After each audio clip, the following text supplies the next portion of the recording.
Hello people! Dans les prochaines leçons, on va s'attaquer au time-lapse. Pour commencer, dans celle-ci, on va parler du matériel nécessaire pour réaliser des time-lapse sur la coche, ou pour les Européens, des time-lapse au top.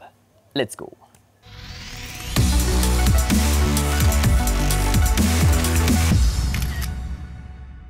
Un time-lapse, c'est un effet d'accéléré habituellement créé en assemblant des photos prises à un intervalle prédéfini sur une longue durée de temps. L'idée, c'est de montrer qu'il y a beaucoup de temps qui passe entre le point A et le point B, mais en quelques secondes seulement. Là, il y a deux façons pour faire tes time-lapse. La première, c'est de tout simplement enregistrer une vidéo pendant plusieurs minutes et d'ensuite l'accélérer en montage. Ça va donner un effet correct, mais pas optimal. Honnêtement, cette méthode-là devrait seulement être utilisée si tu n'as pas d'intervallomètre à ta disposition, chose que je vais t'expliquer dans quelques instants, ou si ça tente de passer d'un effet accéléré à du temps réel. Je m'explique. En pratique, il faut enregistrer une vidéo pendant plusieurs minutes, puis à la fin de l'enregistrement, donc 5 à 10 minutes plus tard, il suffit de marcher vers la caméra et ensuite faire son intervention. En montage, tu fais une coupe au moment où tu entres dans le cadre, tu accélères la première partie pour créer l'effet de time-lapse et tu laisses la deuxième partie, donc la partie où tu parles à la caméra, en temps réel. Aussi simple que ça. Mais bon, autant que ça peut fonctionner pour certaines situations, c'est pas la meilleure façon de faire ces time-lapse parce que visuellement, je trouve qu'il manque de oomph. Dans ces time-lapse, il manque un espèce d'effet 3D qu'offre l'option 2. Et l'option 2, celle que je vous conseille à 95-98% du temps, c'est de prendre plusieurs photos à un intervalle prédéfini sur une durée X. Ensuite, tu assembles les photos en montage pour créer ton time-lapse. Le gros avantage avec cette méthode-là, c'est que tu vas pouvoir augmenter ton temps d'exposition, donc ta vitesse d'obturation, pour avoir un beau flou de mouvement dans chaque photo, ce qui va donner vraiment un effet hyper cool comparativement à la méthode numéro 1. Comme il y a du flou de mouvement tout au long de la vidéo, on ressent vraiment l'effet d'accélérer. Aussi, en prenant des photos, la résolution d'image sera beaucoup plus élevée que celle d'une vidéo. Tu vas donc avoir beaucoup plus de flexibilité en montage et tu pourras cropper beaucoup plus dans ton image sans perte de qualité. Alright, parlons maintenant de l'équipement que tu vas avoir besoin pour faire tes time-lapse. Numéro 1, un trépied. C'est hyper important que ta caméra reste le plus fixe que possible pendant la durée de ton time-lapse. De cette façon-là, il n'y aura pas des petits mouvements non voulus dans ta vidéo comme dans cet exemple. Donc, la meilleure option, c'est d'utiliser un trépied. Perso, j'ai déjà fait un time-lapse en mettant ma caméra sur mon stabilisateur 3 axes et ensuite en réglant mon stabilisateur en mode lock, mais veux pas, c'est pas aussi stable qu'un trépied. Le moindre petit coup de vent va faire bouger le stabilisateur, chose qui fera bouger la caméra d'une photo à une autre. Après, oui, tu peux mettre un effet Warp Stabilizer en montage, mais c'est pas l'idéal. Donc, si possible, utilise un trépied pour faire tous tes time-lapse. Numéro 2, tu auras besoin d'un intervallomètre. Un intervallomètre, c'est un outil qui te permet de prendre des photos automatiquement à un intervalle prédéfini. À l'époque, c'était un outil qu'on devait acheter et brancher dans notre caméra, mais aujourd'hui, la plupart des appareils ont la fonction intégrée. Mais bon, vérifie si ta caméra a un intervallomètre interne ou pas. Sinon, il va falloir que tu en achètes un externe que tu vas brancher dans ta caméra pour faire tes time-lapse. Là, je vais expliquer les différents paramètres à régler dans une prochaine leçon. Si tu as une Sony A6000, A6300 ou même A6500, il y a un plugin time-lapse que tu peux télécharger dans la caméra dans l'application Play Memories.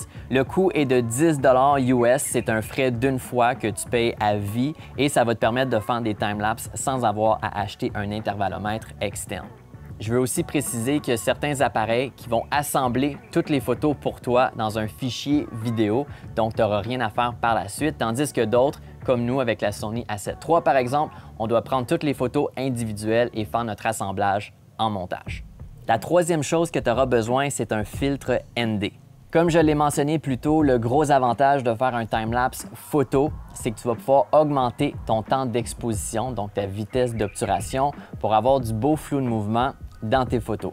Mais si tu te souviens bien, plus on augmente la durée d'exposition, plus il y a de la lumière qui entre dans la caméra. Donc, en pleine journée, c'est sûr et certain que tu vas avoir une image surexposée.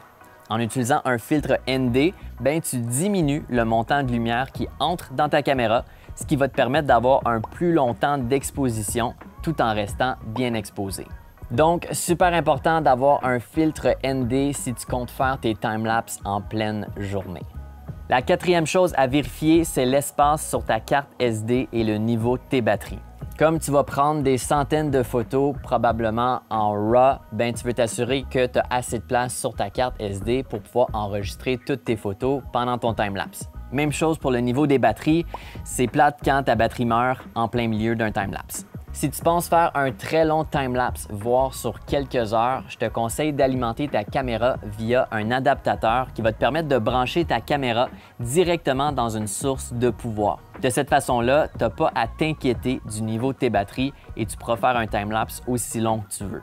La cinquième et dernière chose que tu auras besoin est un logiciel pour modifier et traiter tes photos.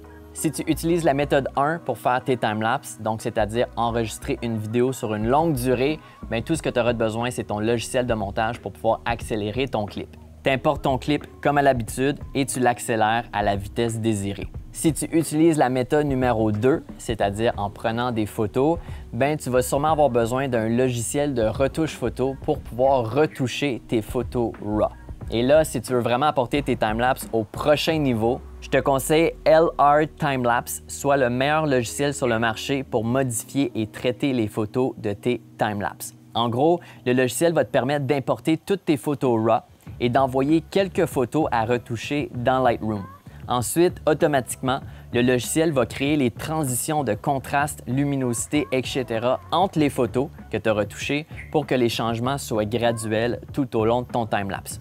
Le logiciel coûte entre 99 et 250 € selon la licence que tu choisis et vaut vraiment le coup si tu souhaites incorporer beaucoup de timelapse dans tes vidéos. Je vais vous montrer comment l'utiliser dans une prochaine leçon. Donc, pour résumer, pour faire tes timelapses, tu auras besoin d'un trépied, d'un intervallomètre interne ou externe, d'un filtre ND, une carte SD avec beaucoup d'espace de stockage, des batteries pleines ou un adaptateur pour brancher ta caméra dans une source de pouvoir et d'un logiciel pour modifier et traiter tes photos RAW de tes timelapses. Si le budget te le permet et que tu veux vraiment porter tes timelapses à un prochain niveau, je te conseille d'ajouter à ton kit un slider automatique. En gros, ça va te permettre de programmer le slider pour que la caméra se déplace doucement sur la rail pendant X montant de temps en même temps de faire ton timelapse photo. Personnellement, nous, on utilise le Rhino Slider et Evo Motion, qui est le moteur, mais il y en a d'autres sur le marché. Par exemple, une autre marque populaire est Edelkrone. Finalement, si tu comptes faire des timelapses de lever et ou coucher du soleil, je te conseille de télécharger une application mobile qui s'appelle Sun Surveyor. Ça va te permettre de savoir à quelle heure le soleil va se lever, se coucher et de savoir où il sera dans le ciel à une heure précise. De cette façon-là, tu vas pouvoir suivre sa trajectoire tout au long de la journée, peu importe où tu seras dans le monde, et pointer ta caméra à l'endroit exact où il va se lever et se coucher. Alright, fait que that's it, c'est ce qui complète la leçon sur le matériel nécessaire pour faire des timelapses. Si vous avez des questions ou des commentaires, n'hésitez surtout pas. Puis nous, on se revoit la prochaine fois. Ciao!